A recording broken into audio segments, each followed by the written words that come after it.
Well, hello, everybody. Happy Monday. Hope you guys are having a fantastic day. I'm excited to bring you a great guest interview today. I've got my friend Julie Matthews on with me. And Julie actually runs this organization called the BioIndividualized Nutrition Institute that I recently found out about. And I was really excited about it because as I've really progressed in my own nutrition knowledge, I found it's funny, and Julie, you could probably relate with this too. It's like 10 years ago, I thought I knew everything about nutrition. Yes. And then, the more I learn, the more I realize I really don't know everything about nutrition. Yeah. And I need to constantly learn. And that's why, my team and I were constantly putting out content and articles and really doing everything we can to learn from the best of the best. And I found Julie, and she's a certified nutrition consultant. She wrote some great books, including Nourishing Hope for Autism and a great cookbook called Cooking to Heal. And she is as well knowledged an individual in nutrition and using nutritional therapy to help people heal and really function at their best as anybody that I know. And so I wanted to bring her on and share her wisdom with you guys. And also, many of you guys, I get these questions all the time from people. They're asking about different courses that they can take when it comes to expanding their knowledge in nutrition and natural health. So whether you're a layperson who's really interested in getting into natural health and coaching people on strategies they can use to improve their health, or maybe you're just wanting to improve your own health, or maybe you're a practitioner out there, maybe a chiropractor, a medical doctor, a nutritionist, a personal trainer, somebody that's already working with health clients.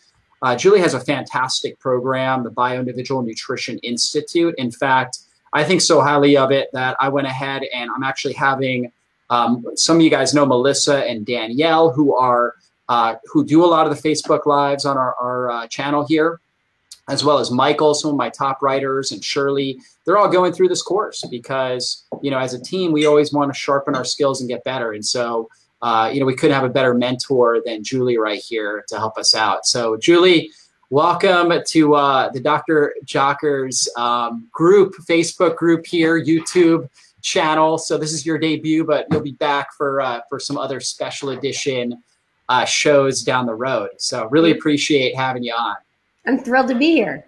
Absolutely. And so I know you got started with autism. I'd love to hear your story really of how you got started with autism, what you learned along the way.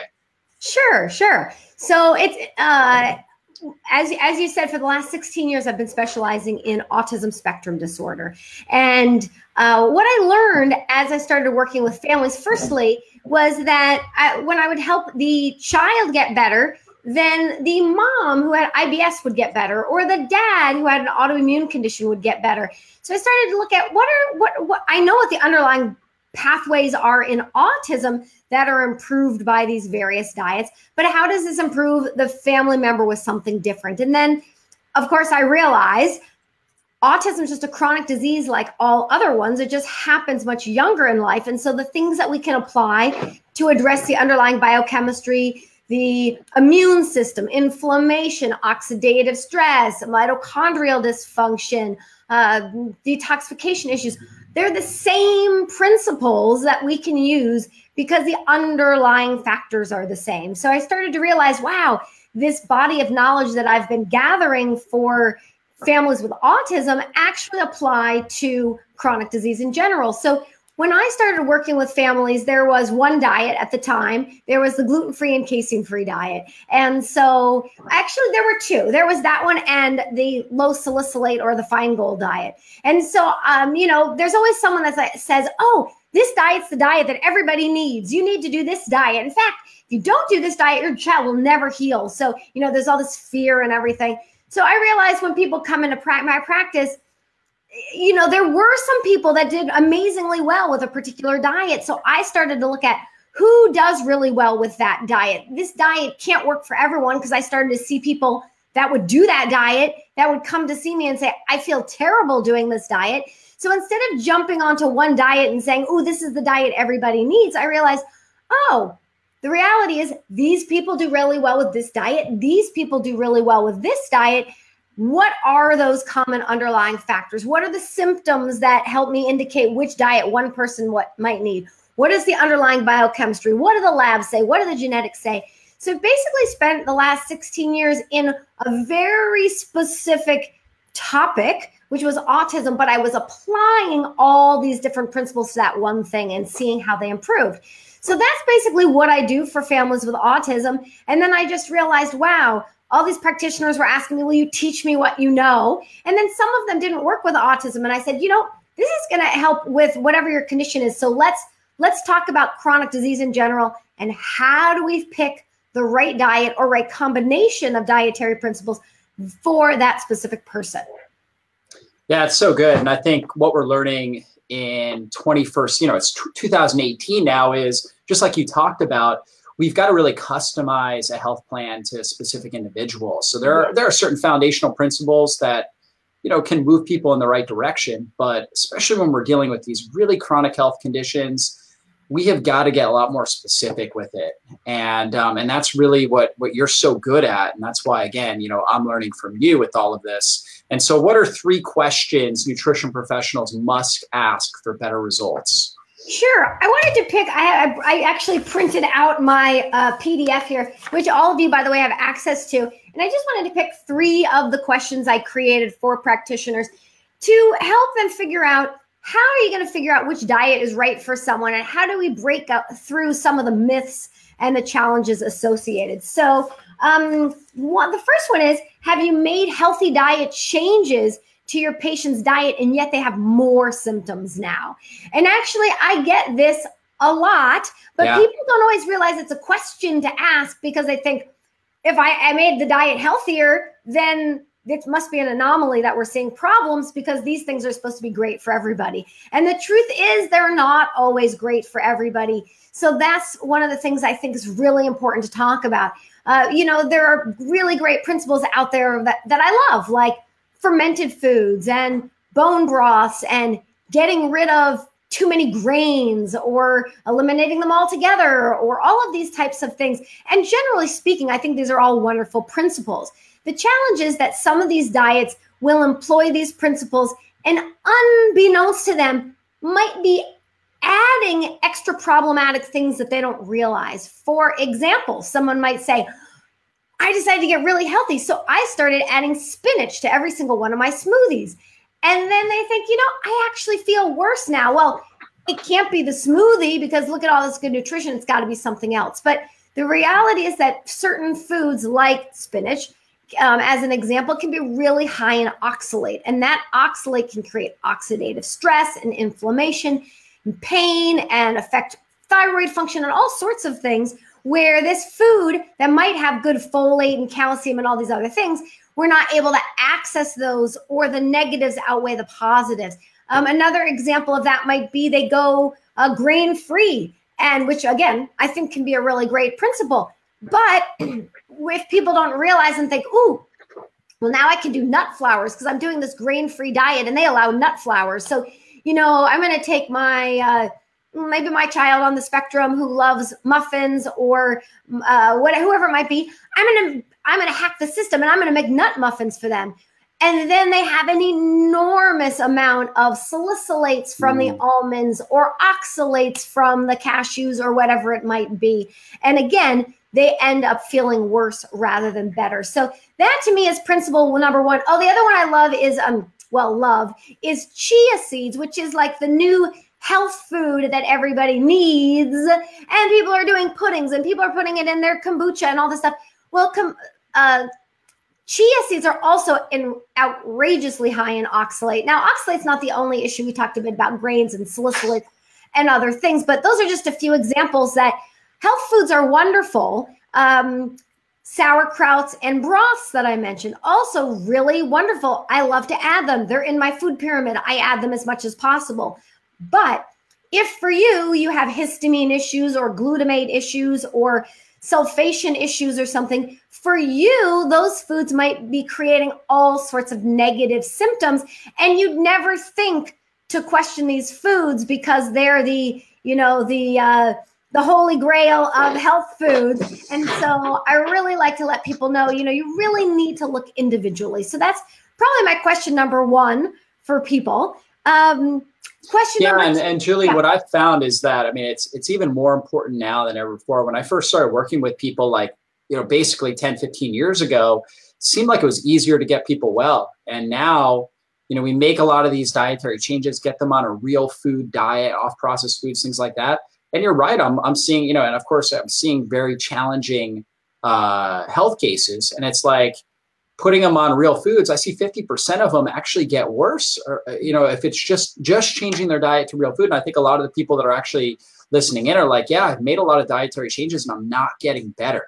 Yes. And so what she's saying should really resonate with you if that's you, if you've experienced this, or maybe it's with your kids or whatever it is. We have a disease epidemic in our society. And what we've realized when it comes to nutrition is what can be one man's superfood is another man's poison. So like, I've got articles on my website. You'll see all kinds of stuff out there. Top 10 superfoods, best foods for the brain. And in general, some of these foods are great. But when we start looking at challenging health cases, some of these great things like chia seeds or sauerkraut can actually aggravate somebody's symptoms and make them even worse. And that's really what Julie is talking about here. So we've got to really customize it to the individual. So if you're out there and you're thinking, wow, this is really confusing, it can be. And that's why, if you're struggling with health issues, it's really important to look for somebody that has gone through Julie's program, that really understands this kind of information, and that you're getting as much, you're listening into this interview and getting as much value out of it.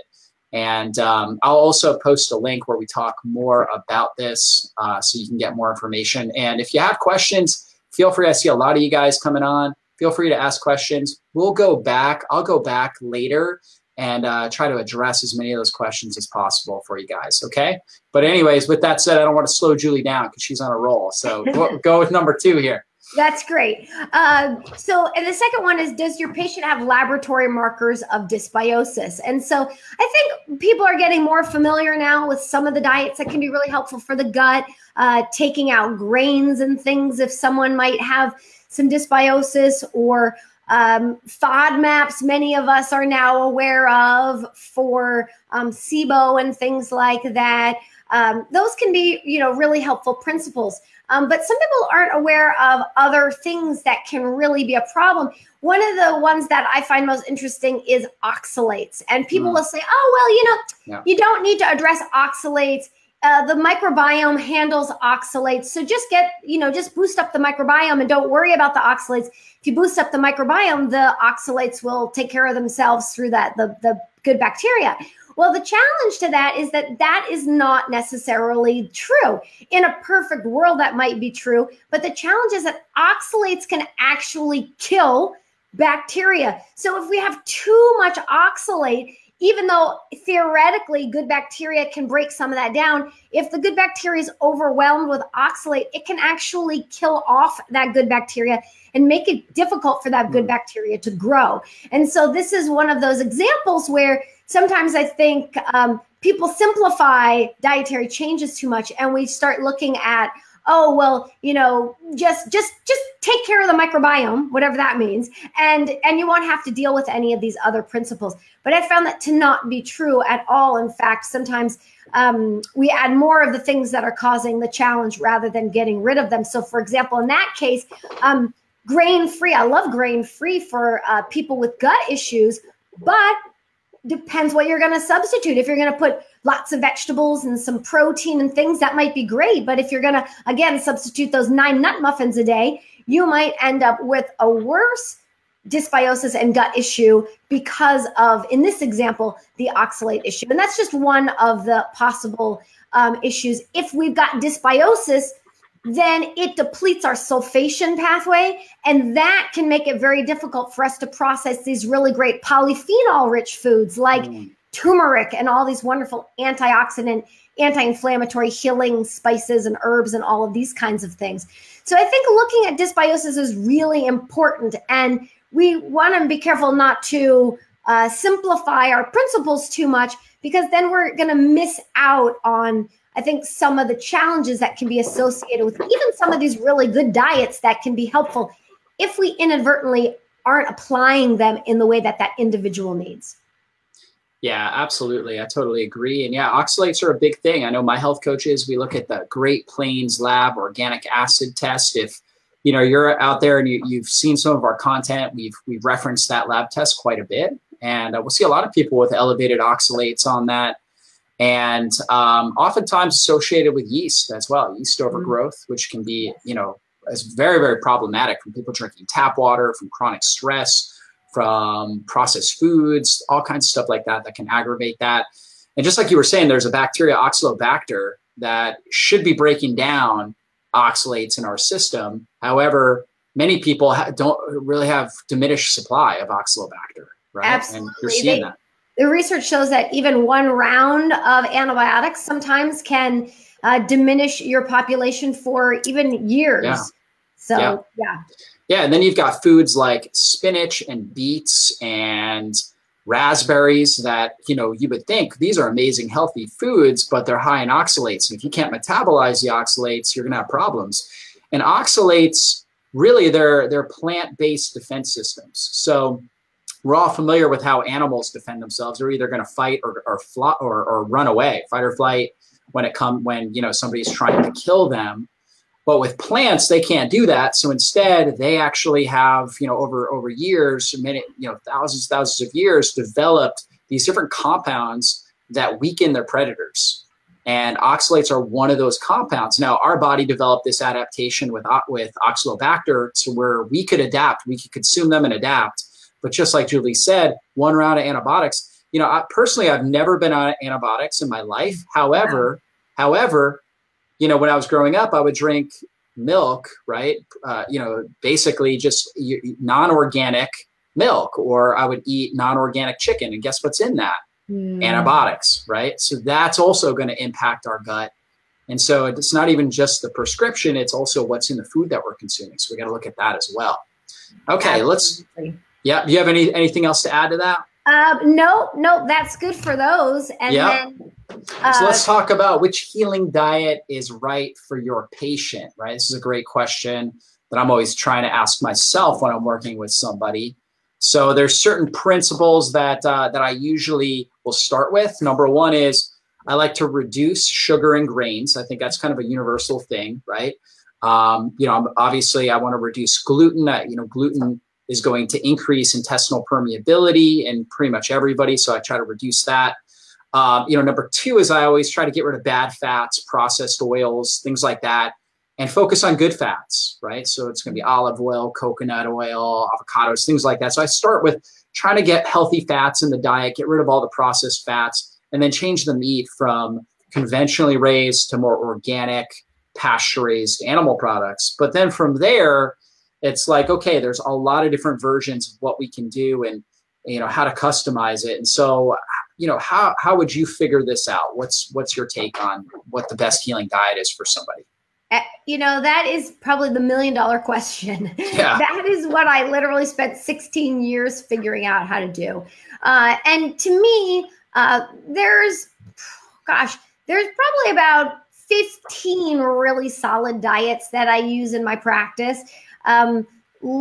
Grain-free diets, right? There's the paleo diet, the autoimmune paleo. There's GAPS, there's SCD, there's the ketogenic diet, there's low phenol diets, low salicylate, low amine, low glutamate, low histamine, there's low oxalate, there's low FODMAPs.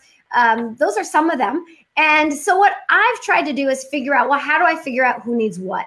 And what I'm looking at is a combination of things. I'm looking at what their condition is, what their genetics are, what their SNPs look like, what their day-to-day symptoms are, what their diet is. So I can tell a lot based on what they eat and what symptoms they have, because I've kind of developed over time this list of common symptoms that are common with certain food reactions and clusters of symptoms. So if you say fatigue, well, almost every single one of the people you work with has fatigue, right? So what else is going to help us determine what is going on for that person? And so that's where I'm looking at, if you've got fatigue and you've got oxidative stress and you've got inflammation and you've got pain and you've got dysbiosis and you got a leaky gut. Well, now I have a much better idea of what it might be than if someone presented with something else. So I'm always looking at, what are those factors? What does their underlying biochemistry look like? Because there's certain underlying biochemistry that will lend itself to issues processing certain foods, or with certain underlying physiological issues that might make certain diets counterproductive. Like, for example, oxalates can inhibit mitochondrial function. So if one of the things you're dealing with is mitochondrial dysfunction, it's probably prudent not to add more inhibitors onto that mitochondrial function. So those are some of the things that I'll look at. So which diet is very specifically going to be related for me for which person and what they're really presenting with. So in terms of saying, well, which diet and, what are my favorites, or how do we determine what diet for you? I'd say, it has to do with looking at all of those different factors. And for me, it's really understanding that underlying biochemistry and those underlying conditions. And then, we have to be careful not to make it too overwhelming or too restrictive, because then we have no foods left either. So it's a really, really fine balance. Maybe we could find a way that we can maybe piece apart a couple of these diets, or you could ask me some questions, or we could talk about a client or two or something to help either practitioners out there or individuals figure out, well, with all this complexity, how do you figure it out? Because there's all these new popular diets today, and how do I know if I need that new popular diet? Yeah, absolutely. And I think, Julia, I had talked with you and your husband about, hey, having you come on like every month or so, we can dive deeper into like one of these things like oxalates and stuff like that. Because this is such, we could talk for hours and just go through each one of these diets and symptoms and stuff like that. I know you and I don't have that kind of time, but absolutely, there's all these different healing diets, and it's like trying to figure out which of those healing diets is going to work best for you. And you really need, a nutritional detective, somebody like Julie that has been well-trained in this, that has that experience with it. That's why our nutrition coaches at drjockers.com, Danielle, Melissa, Michael, right? They're all getting this advanced training because, I've taught them a good amount, right? But I just felt like Julie could take them to the next level with this. And I myself, I am learning from her as well with all of this kind of stuff, because we just want to get better and better clinical results, better clinical outcomes, and help you guys and serve you guys to the highest level. And so Julie is a great source of wisdom here. Now, what are the most common mistakes that you're seeing practitioners making when they're making dietary recommendations? Yeah, I would say there's a few things. One is being too dogmatic. And that's probably what started this whole thing for me. Yeah. I think it's really my personality more than anything. I really dislike dogma. As soon as someone tells me everybody needs something, my brain is immediately looking for those people that don't need it, or the people that it's problematic for. It's just the way that my brain works. Being too dogmatic. And that is a really easy trap to fall into, because since I've been doing this for, the past 16 years, I can tell you every diet has come through as the diet at one point or another. So I've been through all of them where it had to be, well, I still think it has to be gluten-free, but had to be gluten-free. And then it had to be grain-free, and then it had to be paleo. Now it has to be keto, whatever these things are. And these are all, the reason that people say that is because there's truth in that, because some people do amazingly well with those diets. So there is truth to it, but being too dogmatic and having kind of only one framework, if you're a practitioner that works with just one diet and sees the lens of everybody needs this diet, I think that does their patients a disservice. Yeah. Because they're just not seeing the whole picture. So the being too dogmatic one, where everybody fits into this one size diet, is probably the number one mistake that I see practitioners making. Being too rigid within that. So everybody needs this diet, and then we all must start at step one, and we all must do this intro portion, and then we must go here. And again, maybe some people do really well with that diet, but maybe they need to modify how they make the broth, or maybe they need to eliminate the broth, or whatever it might be. some people get too simplistic and they say, they go the opposite direction. They say, oh, well, as long as you, my earlier example, heal up the microbiome, you don't need to do anything else. You don't need to do anything special. Just do that. Those are probably 3 of the ones that come to my mind. Sometimes it's making it too overwhelming where you say, okay, here's the 47 principles you must follow. And people just can't possibly keep up. They're clients, they're traveling for business or something, and they don't want to tell you, gosh, I totally failed because I couldn't do everything you said because they were too overwhelmed or it was just too much for them to do. So those are some of the big ones that I see on a day-to-day basis that really interfere, I think, with practitioners getting good results in their practice. Yeah, absolutely. I see that too. And, for myself, I've gone through different stages of being dogmatic with certain nutrition principles and been very much humbled, and then realized, okay, maybe that's not right for everybody. Right. And so I think, as a practitioner, and we call it being in practice, because it's one of those things where we're practicing, we're finding our skills, getting better and better over time. And, I put a link in also, guys, those of you guys are listening, for Julie's, it's 10 pivotal questions every practitioner should ask themselves when working with a client. So definitely you can download that. It's right at the top of this. That is a great guide. I would highly recommend that. It's going to get you thinking more analytically. It's going to open your mind to all the different possibilities and really help you understand how to be a better practitioner. So I'd highly recommend that without a doubt. So be sure to check that out. And Julie, any final words of wisdom for people? Good question. Actually, when we were going through our 3 questions, I think I shorted them 1 question. So maybe we can do our last question. And actually, this reminds me a little too of the people out there that work with children. So as we just talked about, these principles can help people whether they work with children or not, whether those children have autism or not. But we'll give maybe a question for those people that do work with children, which is, let me pull it up so I've got the right question. Do you have pediatric patients that have hyperactivity, red cheeks, red ears, irritability, aggression, or challenges falling asleep? And I love this one because probably the top symptoms people come to me with are hyperactivity and irritability or some sort of aggressive behavior. I think because those are some of the most challenging. Obviously, they're concerning to the parents. They don't want their child hurting anybody or being upset. And so that's one of the questions I love to look at. It's like, what's causing that? And again, it isn't just one thing. It could be gluten, it could be soy, it could be the glutamates and the artificial additives.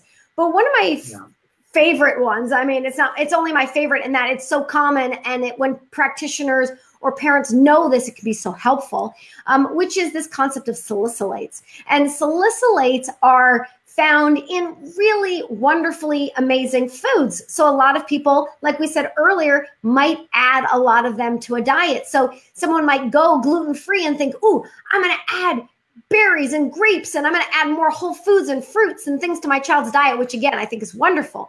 But when they do it, I think, my child's hyperactivity hasn't gotten any better, and their aggression maybe seems a little worse. I'm not sure how that could be possible.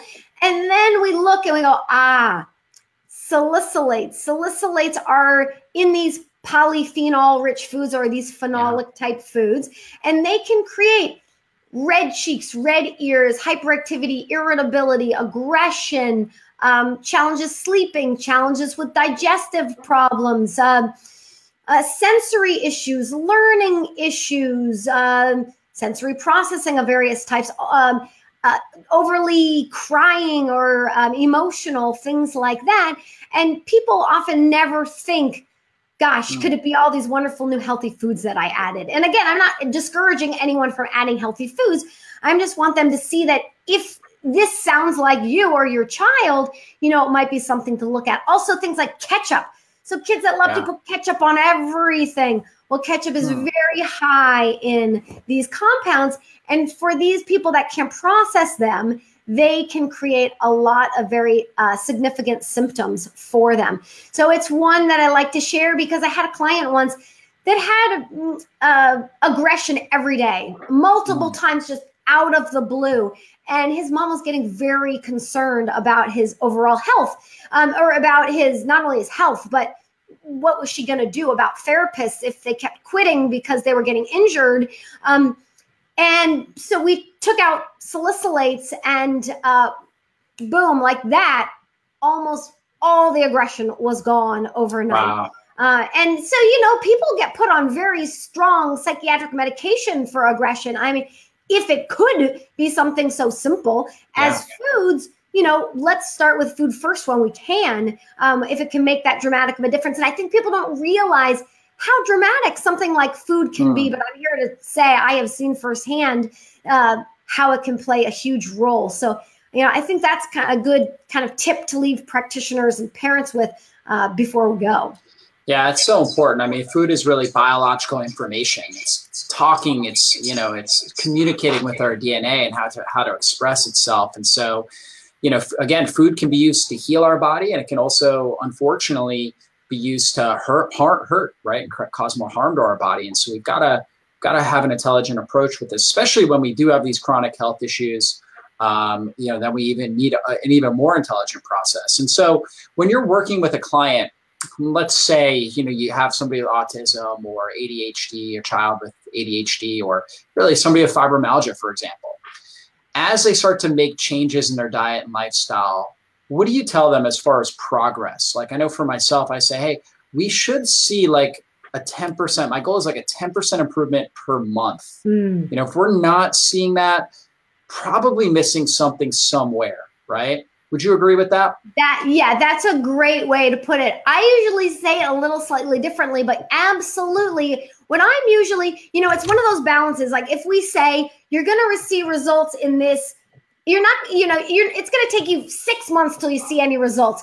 Then people are going to get discouraged. If you say, oh my gosh, you're going to see results in 2 days, and they don't, they're going to think, oh, this didn't work for me. So it's this fine balance of, you know, how long should it be before you see results, and how long should it be before you give up, or hopefully better, find a better approach rather than just give up altogether. And so, yeah, I mean, I like to think that they're going to see hopefully something.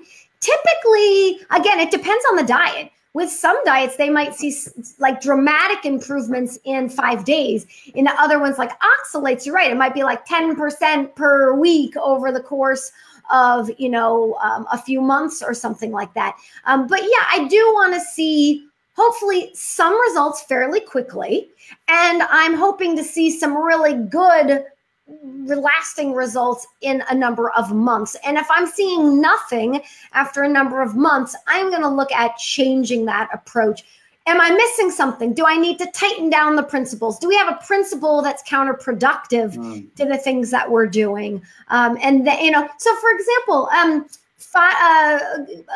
dysbiosis or gut issues, we might think, oh, it's SIBO. Let's limit FODMAPs, which I think can be a great principle. But we also sometimes need those FODMAPs to grow that good bacteria. So when we add when we add it, are we better or worse off? And it's going to be different for different people. So I definitely think, you know, always looking at where we're going, seeing some improvement to know we're on the right track, but giving ourselves some time and patience. That's going to take some time before we really see the curve on this. And if we don't see the direction we want to go, how can we change the diet? Add additional principles, maybe even loosen up certain principles. Maybe it's just too low in carbohydrate. They're not able to, you know, do what they need to do. Maybe we need to change it a little bit. Yeah, absolutely. I mean, this is all just really, really great information. You know, if you're a fan of my page, you'll see that obviously we put out a lot of information on autoimmune elimination diets, on ketogenic diet. You know, we've written a lot on oxalates and histamine and different things like this, FODMAPs we've talked about and whatnot. And so these are all, you know, it's, again, like a lot of people think, well, it's keto or nothing or whatever it is. It really isn't. And that's kind of what we're trying to get across. Like, hey, I think I'm a huge fan of a ketogenic diet. I think it's a great nutrition approach to try, right? And see if it's for you. I'm writing a whole book on it. But at the same time, there are these other principles that, especially if you're not seeing results early on, that need to be addressed at some point, or you might need, if you're trying a healing diet, one of these healing approaches, and you're just not seeing results, you'll definitely want to look for somebody trained in bioindividual nutrition through Julie's program that's really knowledgeable in this. You know, if you're a practitioner and you're out there and you're just struggling with a lot of the cases that you're working with, I would definitely look into Julie's program. It will take your skills to a whole nother level. So again, you can get a good taste of it by just downloading that 10 questions ebook that's right at the top. So check that out. I know you get a ton of valuable information out of it, and will really help you understand what she teaches in her program. So Julie, really, who's kind of last question is, who is this program for, right? You created this program. Who's the ideal candidate for a program like this? Yeah, great question. So we have doctors that take the program. We have nutritionists. We have health coaches.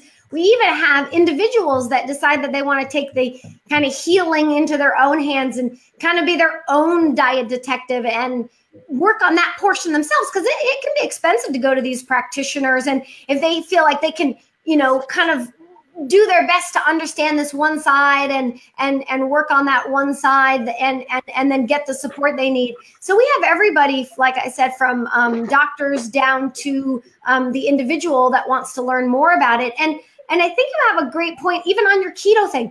If you're a person that, let's say, loves keto, which I think can be a great diet, how can you make your keto diet even more effective by understanding maybe there's one little principle, maybe it's the bone broths for them that doesn't work. So it's not about, you know, how to not do the diet, but how to just how to think outside the box so that you can take that diet that you find to be so effective and make it even more effective. And so we have keto practitioners and we have GAPS practitioners, and we have these people that even they love a particular diet, but now they know when they're implementing that diet, when they might need to just expand those principles out a little bit. Yeah, absolutely. Well, you know, I just want to acknowledge the great work that you've done, Julie, and what you've brought into this functional health, functional nutrition space, and how you're kind of the conversation that you're starting and progressing, and how we're going to just get better. I mean, if we can have, you know, 10,000 practitioners trained in bioindividual nutrition in the next few years, I mean, people are going to be served, right? People that are with these chronic health issues are going to be served at a higher level. And, you know, we're going to do a lot to help save our healthcare system and to ease a lot of unnecessary suffering. So I really appreciate everything you're doing. Absolutely. Thank you so much. And when you mentioned who can benefit from it, it's all those different practitioners. And as we were saying, different conditions. But if you do have a special interest in kids or children's nutrition or autism or ADHD or Down syndrome, all these really, important health conditions, remember, we also actually have a special additional pediatrics module for people that just really want to dive deep into that as well. So we love to support practitioners from all walks of life, because as you said, we're the ones that are going to be changing the face of healthcare, where we can bring nutrition in as really a therapeutic concept to support everything all the wonderful doctors are doing out there. So I welcome anyone that wants to learn more to come talk to us and join us. That's great. Well, thank you again so much, Julie. Just really appreciate all the wisdom that you've provided our audience today. So if you're out there, you're a practitioner, definitely take action. Check out her program. You can get that 10 pivotal questions e-guide. So that's a great place to start. You can read that. I mean, it takes like 5 minutes to read through that.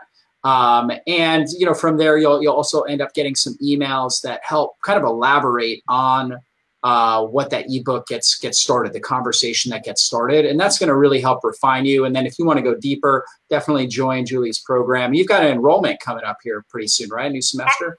Absolutely. We have an enrollment coming up very soon here before the end of the year for people that want to join in. So it's going to be a great time. We're going to get a lot of practitioners joining in all at once. And I'm going to be sending emails to people that get the guide with client case studies and examples and lab results and all kind of things to help paint the picture. Like you said, we could spend hours on this topic. So yeah, I mean, we could have a whole week-long seminar on it. So it's deep, that's for sure.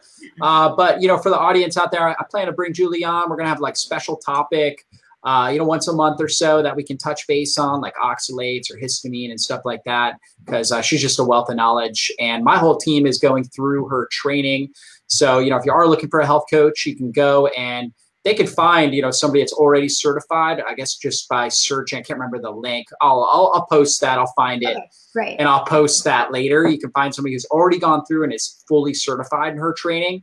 Or, some of you guys are familiar with Melissa and Danielle and Michael and my team, who are fantastic. And they're going through this training as well and can really help you guys as well. So if you're out there and you're like, hey, I don't want to go through this training, I just want help, we'll provide resources for you guys as well. So thanks again, Julie. Hopefully everybody has an awesome week. Be blessed, guys. And we'll see you soon. All right. Thanks. Bye-bye.